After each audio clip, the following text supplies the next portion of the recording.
Senador Robin Padilla talaga namang napaiyak mismo sa pag-aawayan nilang dalawa ni Idol Raffy Tulfo. Kung gayon pa man ay hindi siya makapaniwala na mismong na-notice mismo ng mga kasamahan niyang senador ang kanyang mga ginagawa.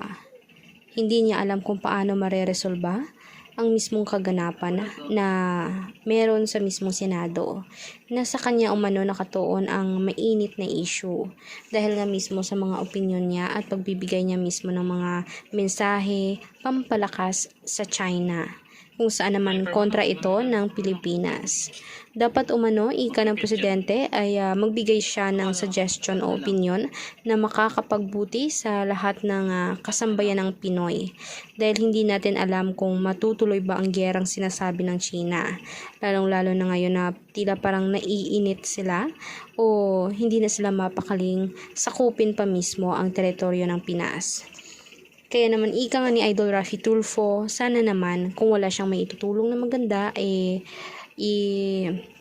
sarado na lamang niya ang kanyang bibig. Huwag nang bumuka pa dahil hindi magagandang salita ang lumalabas sa kanya lalong-lalo na kapag napipikon ito sa Senado.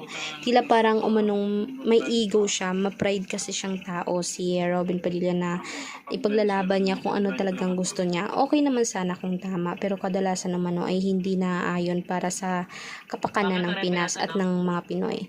Kaya anong masasabi niyo dito? Tama ba na patalsikin na lamang siya sa pagiging senador niya? I-komento na sa baba ang inyong mga suggestion at huwag kalimutan mag-subscribe, i-like at i-share ang ating videos in public. Salamat mga kanetesen.